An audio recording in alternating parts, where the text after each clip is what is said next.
ನಮಸ್ಕಾರ. ಎಲ್ಲೆಲ್ಲಿ ಏನೇನಾಯ್ತು, ರಾಜ್ಯದಲ್ಲಿ ಯಾವೆಲ್ಲ ಸುದ್ದಿಗಳು ಸದ್ದು ಮಾಡ್ತು, ಅರ್ಧ ಗಂಟೆಯಲ್ಲಿ ಕಂಪ್ಲೀಟ್ ಸುದ್ದಿ ನಿಮ್ಮ ಮುಂದೆ. ಇದೇ ಈ ಹೊತ್ತಿನ ನ್ಯೂಸ್ ರೌಂಡ್ ಅಪ್.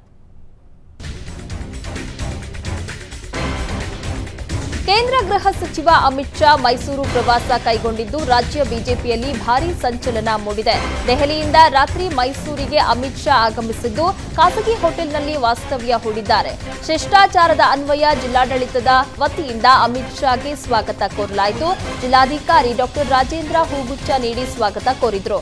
ಬಿಜೆಪಿಯ ರಾಜ್ಯಾಧ್ಯಕ್ಷ ಬಿವೈ ವಿಜಯೇಂದ್ರ, ಸಂಸದ ಪ್ರತಾಪ್ ಸಿಂಹ, ಶಾಸಕ ಶ್ರೀವತ್ಸ, ಮಾಜಿ ಶಾಸಕ ನಾಗೇಂದ್ರ, ಹರ್ಷವರ್ಧನ್, ನಗರ ಪೊಲೀಸ್ ಆಯುಕ್ತರಾದ ರಮೇಶ್, ಪೊಲೀಸ್ ವರಿಷ್ಠಾಧಿಕಾರಿ ಸೀಮಾ ಲಾಡ್ಕರ್ ಮುಂತಾದವರು ಉಪಸ್ಥಿತರಿದ್ದರು. ಅರಮನೆ ನಗರಿಗೆ ಆಗಮಿಸಿರುವ ಅಮಿತ್ ಶಾ ಇಂದು ಇಡೀ ದಿನ ಮೈಸೂರು ರೌಂಡ್ಸ್ ಮಾಡಲಿದ್ದಾರೆ. ಮೊದಲು ಸುತ್ತೂರು ಜಾತ್ರಾ ಮಹೋತ್ಸವದಲ್ಲಿ ಅಮಿತ್ ಶಾ ಭಾಗಿಯಾಗಲಿದ್ದಾರೆ. ಬಳಿಕ ಕಾಂಗ್ರೆಸ್ ಶಾಸಕ ಲಿಂಗಾಯತ ಮುಖಂಡ ಶಾಮನೂರು ಶಿವಶಂಕರಪ್ಪ ನಿರ್ಮಾಣದ ತೀರ್ಥಯಾತ್ರಾ ಗೆಸ್ಟ್ ಹೌಸ್ ಉದ್ಘಾಟನೆಗೊಳಿಸಲಿದ್ದಾರೆ. ಸುತ್ತೂರಿನಿಂದ ಮೈಸೂರಿಗೆ ವಾಪಸ್ ಬಂದ ಬಳಿಕ ನಾಡದೇವಿ ಚಾಮುಂಡಿ ದರ್ಶನ ಪಡೆಯಲಿರುವ ಅಮಿತ್ ಶಾ ಬಳಿಕ ರಾಜ್ಯ ಕಾರ್ಯಕಾರಿಣಿ ಸಭೆ ನಡೆಸಲಿದ್ದಾರೆ. ರಾಜ್ಯದ ಪ್ರಮುಖ ನಾಯಕರ ಜೊತೆ ಸಭೆ ಬಳಿಕ ಹಳೆ ಮೈಸೂರು ಭಾಗದ 5 ಜಿಲ್ಲಾ ನಾಯಕರ ಜೊತೆ ಸಭೆಯನ್ನ ನಡೆಸಲಿದ್ದಾರೆ. ಅಧ್ಯಕ್ಷ, ಕಾರ್ಯದರ್ಶಿ, ಸಂಘಟನಾ ಮುಖ್ಯಸ್ಥ ಸೇರಿ ಪ್ರತಿ ಲೋಕಸಭಾ ಕ್ಷೇತ್ರದಿಂದ 20 ಮಂದಿ ಭಾಗಿಯಾಗಲಿದ್ದಾರೆ. ಲೋಕಸಭೆ ಚುನಾವಣೆ ಹೊಸ್ತಿಲಲ್ಲಿ ಪಕ್ಷ ಸಂಘಟನೆಗೆ ಬಿಜೆಪಿ ಚಾಣಕ್ಯ ಅಮಿತ್ ಶಾ ತಂತ್ರ ಹೂಡ್ತಾ ಇದ್ರೆ, ಮೈಸೂರು ಪ್ರವಾಸದಲ್ಲಿರುವ ಅಮಿತ್ ಶಾಗೆ ಕಾಂಗ್ರೆಸ್ ಪ್ರತಿಭಟನೆಯ ಬಿಸಿ ಮುಟ್ಟಿಸೋದಕ್ಕೆ ಮುಂದಾಗಿದೆ. ಅಮಿತ್ ಶಾ ವಿರುದ್ಧ ಪ್ರತಿಭಟನೆ ಕೈಗೊಂಡಿದ್ದು ನನ್ನ ತೆರಿಗೆ ನನ್ನ ಹಕ್ಕು ಪೋಸ್ಟರ್ ಅಭಿಯಾನ ನಡೆಸುತ್ತಾ ಇದೆ.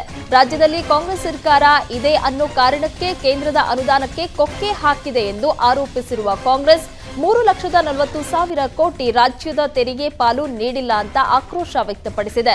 ಮೈಸೂರಿನ ಮೆಟ್ರೋಪೋಲ್ ವೃತ್ತದಲ್ಲಿ ಪ್ರತಿಭಟನೆ ನಡೀತಾ ಇದೆ. ಮಂಡ್ಯ ಟಿಕೆಟ್ಗಾಗಿ ಮೈತ್ರಿ ಪಕ್ಷಗಳ ಬಿಗ್ ಫೈಟ್ ಜೋರಾಗಿದೆ. ಒಕ್ಕಲಿಗ ಭದ್ರಕೋಟೆ ಜೆಡಿಎಸ್ ಪಾಲಾಗುತ್ತಾ ಅಥವಾ ಬಿಜೆಪಿ ತೆಕ್ಕೆಗೆ ಬೀಳುತ್ತಾ ಅನ್ನೋದನ್ನ ಕಾದು ನೋಡಬೇಕಾಗಿದೆ. ಮಂಡ್ಯ ಟಿಕೆಟ್ಗಾಗಿ ಸಂಸದೆ ಸುಮಲತಾ ಬಿಗಿ ಪಟ್ ಹಿಡಿದಿದ್ದಾರೆ. ಮತ್ತೊಂದೆಡೆ ನಿಖಿಲ್ ಕಣಕ್ಕಿಳಿಸುವುದಕ್ಕೆ ಜೆಡಿಎಸ್ ಸಿದ್ಧತೆ ಆರಂಭಿಸಿದೆ. ಮಂಡ್ಯ ಟಿಕೆಟ್ ವಿಚಾರವಾಗಿ ಇಂದು ಮಹತ್ವದ ಚರ್ಚೆ ನಡೆಯಲಿದೆ.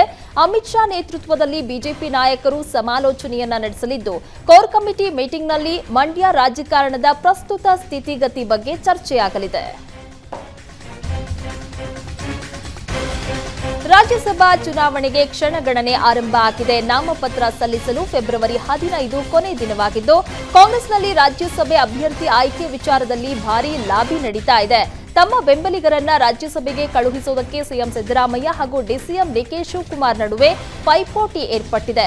ತಮ್ಮ ಆಪ್ತರನ್ನ ರಾಜ್ಯಸಭೆಗೆ ಕಳುಹಿಸುವುದಕ್ಕೆ ಸಿಎಂ ಸಿದ್ದರಾಮಯ್ಯ ಕಸರತ್ತನ್ನು ನಡೆಸ್ತಾ ಇದ್ದು, ತಮ್ಮ ಆಪ್ತ ರಾಜಕೀಯ ಕಾರ್ಯದರ್ಶಿ ಗೋವಿಂದರಾಜುರನ್ನ ರಾಜ್ಯಸಭೆಗೆ ಕಳುಹಿಸುವುದಕ್ಕೆ ಸಿಎಂ ಒಲವು ತೋರ್ತಾ ಇದ್ರೆ, ಡಿಸಿಎಂ ಡಿಕೆ ಶಿವಕುಮಾರ್ ತಮ್ಮ ಆಪ್ತ ಕೆಪಿಸಿಸಿ ಖಜಾಂಚಿ ವಿನಯ್ ಕಾರ್ತಿಕ್ರನ್ನ ಅಭ್ಯರ್ಥಿ ಮಾಡುವುದಕ್ಕೆ ಕಸರತ್ತು ನಡೆಸುತ್ತಿದ್ದಾರೆ.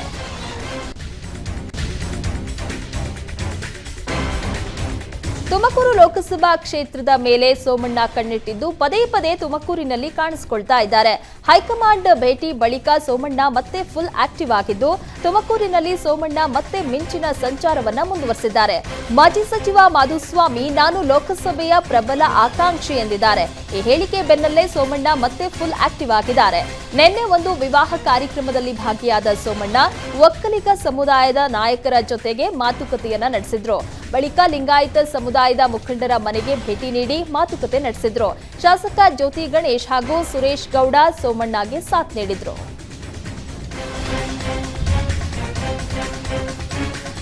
ಲೋಕಸಭಾ ಚುನಾವಣೆ ಹಿನ್ನೆಲೆ ರಾಯಚೂರಿನ ಪೊಲೀಸ್ ಇಲಾಖೆಯಲ್ಲಿ ಭರ್ಜರಿ ಸರ್ಜರಿ ನಡೆದಿದೆ. ರಾಯಚೂರು ಜಿಲ್ಲೆಯ ವಿವಿಧ ಠಾಣೆಯ 41 ಪಿಎಸ್ಐಗಳನ್ನ ವರ್ಗಾವಣೆ ಮಾಡಲಾಗಿದೆ. 4 ಆರ್ಎಸ್ಐ, 31 ಸಿವಿಲ್ ಪಿಎಸ್ಐಗಳನ್ನ ವರ್ಗಾವಣೆ ಮಾಡಲಾಗಿದೆ. ಒಂದೇ ವಿಭಾಗದಲ್ಲಿ 4 ವರ್ಷಗಳ ಕಾಲ ಇದ್ದ 4 ಪಿಎಸ್ಐಗಳನ್ನು ವರ್ಗಾಯಿಸಲಾಗಿದೆ. ಜೂನ್ ತಿಂಗಳಿನಲ್ಲಿ ನಿವೃತ್ತಿ ಹೊಂದುವ 6 ಮಂದಿ ಪಿಎಸ್ಐಗಳನ್ನು ವರ್ಗಾವಣೆ ಮಾಡಿ ರಾಯಚೂರು ಎಸ್ಪಿ ನಿಖಿಲ್ ಆದೇಶ ಹೊರಡಿಸಿದ್ದಾರೆ.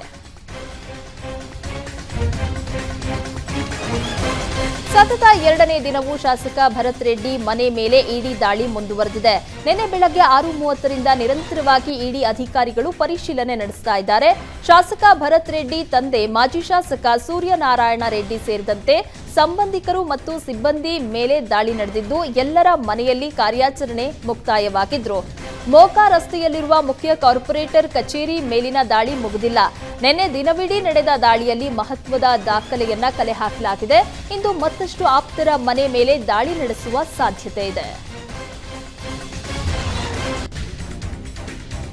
ರಾಜಕೀಯ ಜಂಜಾಟದ ನಡುವೆ ಸಚಿವ ಸತೀಶ್ ಜಾರಕಿಹೊಳಿ ಕ್ರಿಕೆಟ್ ಆಡಿ ರಿಲ್ಯಾಕ್ಸ್ ಆಗಿದ್ದಾರೆ. ಗೋಕಾಕ್ ನಗರದ ವಾಲ್ಮೀಕಿ ಕ್ರೀಡಾಂಗಣದಲ್ಲಿ ಬೆಂಬಲಿಗರ ಜೊತೆ ಸತೀಶ್ ಜಾರಕಿಹೊಳಿ ಕ್ರಿಕೆಟ್ ಆಡಿದ್ರು. ಹೈಮಾಸ್ಕ್ ಲೈಟ್ ಹೊನಲು ಬೆಳಕಿನಲ್ಲಿ ಕ್ರಿಕೆಟ್ ಆಡಿ ಸಂಭ್ರಮಿಸಿದ್ರು. ವಾಲ್ಮೀಕಿ ಕ್ರೀಡಾಂಗಣದಲ್ಲಿ ಸಚಿವ ಸತೀಶ್ ಜಾರಕಿಹೊಳಿ ಅವರೇ ಇತ್ತೀಚೆಗಷ್ಟೇ ತಮ್ಮ ಲೋಕೋಪಯೋಗಿ ಇಲಾಖೆಯಿಂದ ಹೈಮಾಸ್ಕ್ ಲೈಟ್ ಹಾಕಿಸಿದ್ರು. ಲೈಟ್ ವೀಕ್ಷಣೆಗೆ ಬಂದ ಸಚಿವರು ಬ್ಯಾಟ್ ಹಿಡಿದು ಭರ್ಜರಿ ಬ್ಯಾಟಿಂಗ್ ಮಾಡಿದ್ರು.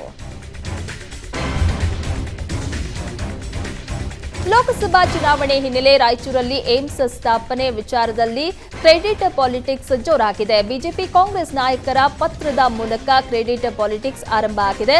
ಲೋಕ ಚುನಾವಣೆಗೆ ಏಮ್ಸ್ ಅಸ್ತ್ರವಾಗಿಸೋದಕ್ಕೆ ಮಾಸ್ಟರ್ ಪ್ಲಾನ್ ನಡೀತಾ ಇದ್ದು ಸಚಿವರು ಮತ್ತು ಸಂಸದರು ಕೇಂದ್ರ ಆರೋಗ್ಯ ಸಚಿವರನ್ನ ಭೇಟಿ ಮಾಡಿದ್ರು.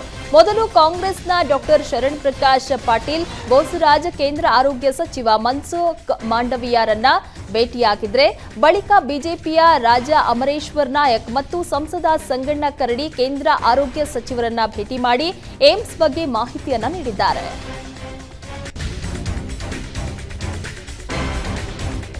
ಇಂದು ನಮ್ಮ ಮೆಟ್ರೋ ನೇರಳೆ ಮಾರ್ಗದ ಮೆಟ್ರೋ ಸಂಚಾರದಲ್ಲಿ ಕೆಲ ಕಾಲ ಸ್ಥಗಿತಗೊಂಡಿತ್ತು. ಟ್ರಿನಿಟಿ ಮತ್ತು ಎಂಜಿ ರಸ್ತೆ ಮೆಟ್ರೋ ನಿಲ್ದಾಣಗಳ ನಡುವೆ 2 ಗಂಟೆ ಮೆಟ್ರೋ ವಾಣಿಜ್ಯ ಸೇವೆ ಸ್ಥಗಿತಗೊಳಿಸಲಾಗಿತ್ತು. ಟ್ರಿನಿಟಿ ಮತ್ತು ಎಂಜಿ ರಸ್ತೆ ಮೆಟ್ರೋ ನಿಲ್ದಾಣಗಳ ನಡುವೆ ನೇರಳೆ ಮಾರ್ಗದಲ್ಲಿ ನಿರ್ವಹಣೆ ಕಾಮಗಾರಿ ಹಿನ್ನೆಲೆ ಬೆಳಗ್ಗೆ 7ರಿಂದ 9 ಗಂಟೆವರೆಗೆ ಸಂಚಾರ ಸ್ಥಗಿತಗೊಂಡಿತ್ತು. 2 ಗಂಟೆಗಳ ಕಾಲ ಮೆಟ್ರೋ ಸೇವೆ ತಾತ್ಕಾಲಿಕ ಸ್ಥಗಿತಗೊಂಡಿತ್ತು. ಹಸಿರು ಮಾರ್ಗದಲ್ಲಿ ರೈಲುಗಳ ಸೇವೆಯಲ್ಲಿ ಯಾವುದೇ ಸಂಚಾರ ವ್ಯತ್ಯಯವಾಗಿಲ್ಲ.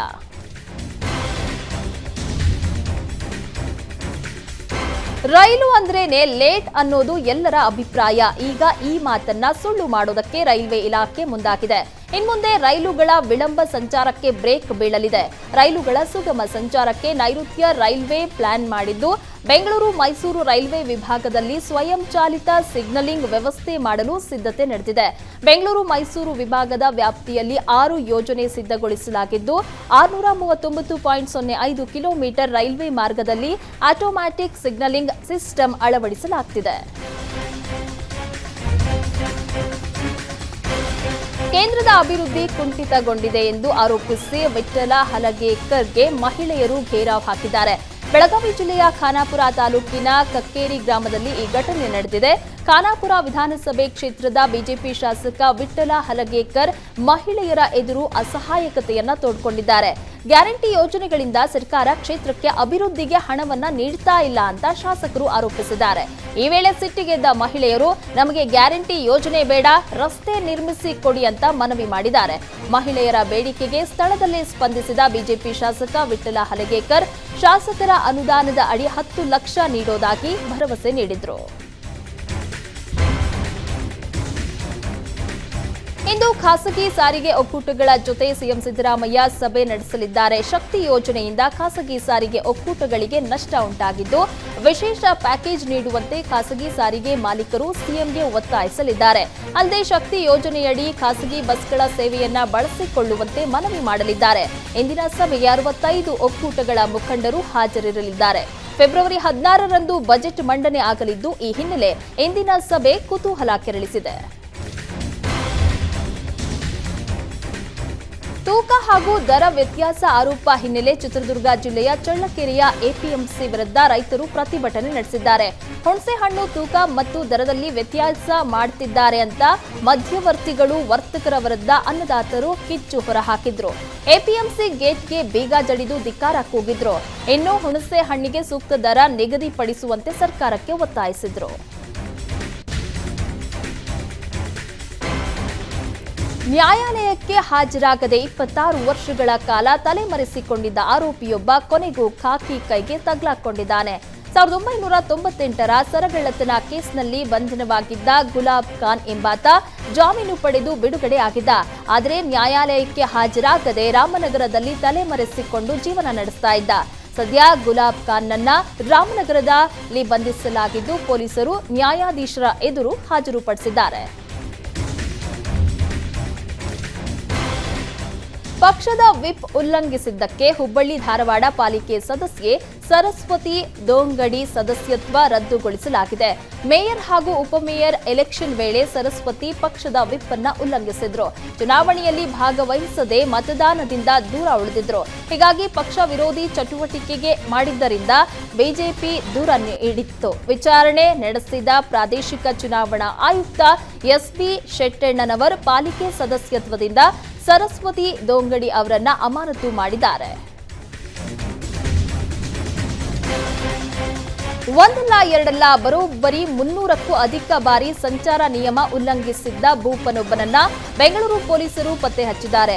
ಬೆಂಗಳೂರಿನ ಸುಧಾಮನಗರ ನಿವಾಸಿ ವೆಂಕಟರಾಮನ್ 300ಕ್ಕೂ ಅಧಿಕ ಬಾರಿ ಟ್ರಾಫಿಕ್ ರೂಲ್ಸ್ ಬ್ರೇಕ್ ಮಾಡಿದ್ದಾನೆ.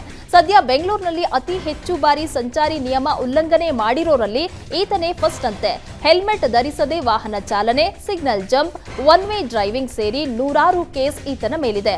ಬರೋಬ್ಬರಿ 3,02,000 ರೂಪಾಯಿ ದಂಡವನ್ನ ಈತ ಪಾವತಿಸಬೇಕಾಗಿದೆ.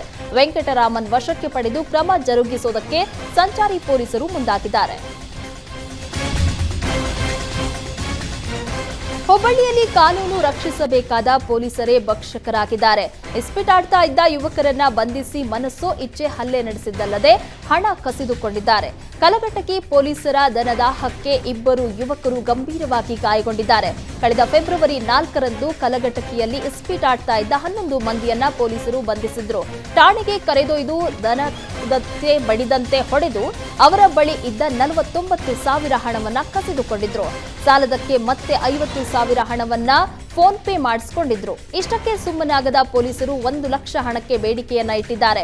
ಹಣ ನೀಡದಿದ್ದರೆ ಜೈಲಿಗೆ ಕಳುಹಿಸುವುದಾಗಿ ಧಮಕಿ ಹಾಕಿದ್ದಾರೆ. ಸದ್ಯ ಹಲ್ಲೆಗೊಳಗಾದ ಉಮೇಶ್ ಕೋರವಾರ ಮೇಲಾಧಿಕಾರಿಗಳಿಗೆ ದೂರನ್ನ ನೀಡಿ ಕ್ರಮಕ್ಕೆ ಒತ್ತಾಯಿಸಿದ್ದಾರೆ. ಜೀವ ಉಳಿಸಬೇಕಾದ ವೈದ್ಯರೇ ಜೀವದ ಜೊತೆ ಚೆಲ್ಲಾಟ ಆಡ್ತಾ ಇದ್ದಾರೆ. ಬೆಡ್ ಖಾಲಿ ಇದ್ರೂ ಅಡ್ಮಿಷನ್ ಮಾಡಿಕೊಳ್ಳದೆ ರೋಗಿಗಳನ್ನ ವಾಪಸ್ ಕಳಿಸ್ತಾ ಇರುವ ಆರೋಪ ನಿಮಾನ್ಸ್ ವೈದ್ಯರ ವಿರುದ್ಧ ಕೇಳಿಬಂದಿದೆ. ಹೊಸೂರು ನಿವಾಸಿ ಮಾರ್ಕಂಡನ್ ಎಂಬುವವರು ಕಳೆದೊಂದು ತಿಂಗಳಿನಿಂದ ಆಪರೇಷನ್ಗಾಗಿ ಅಲ್ದಾಡ್ತಾ ಇದ್ದಾರೆ. ಮಾರ್ಕಂಡನ್ 3 ವರ್ಷದ ಹಿಂದೆ ಬಿಲ್ಡಿಂಗ್ ಮೇಲಿಂದ ಬಿದ್ದು ಗಾಯಗೊಂಡಿದ್ದು ರಕ್ತ ಹೆಪ್ಪುಗಟ್ಟುವ ಕಾಯಿಲೆಯಿಂದ ಬಳಲ್ತಾ ಇದ್ದಾರೆ. ಜನವರಿ 13ರಿಂದ ಆಪರೇಷನ್ಗಾಗಿ ಅಂಗಲಾಚಿದ್ರು. ಬೆಡ್ ಖಾಲಿ ಇಲ್ಲ ಅಂತ ವೈದ್ಯರು ವಾಪಸ್ ಕಳಿಸ್ತಾ ಇದ್ದಾರೆ. ಜೀವನ್ ಮರಣ ಹೋರಾಟ ನಡೆಸ್ತಾ ಇರುವ ಗಂಡನನ್ನ ಬದುಕಿಸಿಕೊಡುವಂತೆ ಪತ್ನಿ ಗೋವಿಂದಮ್ಮ ಕಣ್ಣೀರಿಟ್ಟಿದ್ದಾರೆ.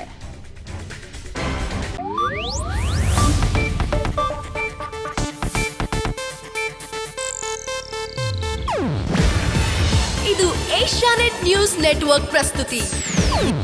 ನೀವು ನೋಡ್ತಿದ್ದೀರಾ ಏಷ್ಯಾನೆಟ್ ಸುವರ್ಣ ನ್ಯೂಸ್.